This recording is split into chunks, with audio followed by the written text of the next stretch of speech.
এই মুহূর্তে যে বড় খবরের দিকে নজর রাখবো, মুর্শিদাবাদ জেলা পরিষদের সদস্য পদ থেকে ইস্তফা দিলেন তৃণমূলের শাহানাজ বেগম। তাহলে কি তৃণমূলের ঘরে এবার ভাঙন?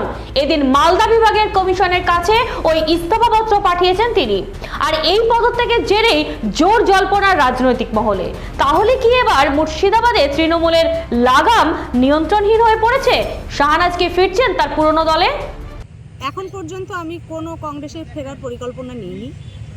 সে অধীর চৌধুরী কেন প্রশংসা করেছে তাকে জিজ্ঞেস করতে হবে।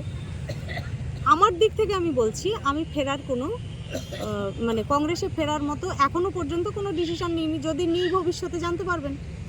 চলুন দেখে নেওয়া যাক সেই ইস্তফাপত্র।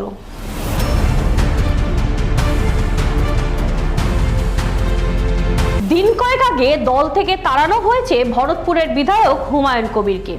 ওই ঘটনার পর থেকেই নবাবের জেলা নিয়ে চরম অস্বস্তিতে রাজ্য তৃণমূল। আর এবার জেলা পরিষদের মহিলা সদস্যের পদত্যাগের পরেই রাজনৈতিক মহলে গুঞ্জন, এরপরে কে? তাহলে কি নির্বাচনের আগেই বড়সড় ভাঙন দেখা দেবে শাসক দলে? বাম কংগ্রেসের কি কিছুটা হলেও ফিরে পাবে তাদের পুরনো জমি? উত্তর দেবে সময়। নজর রাখুন, সঙ্গে থাকুন বিএনএন টিভির পর্দায়।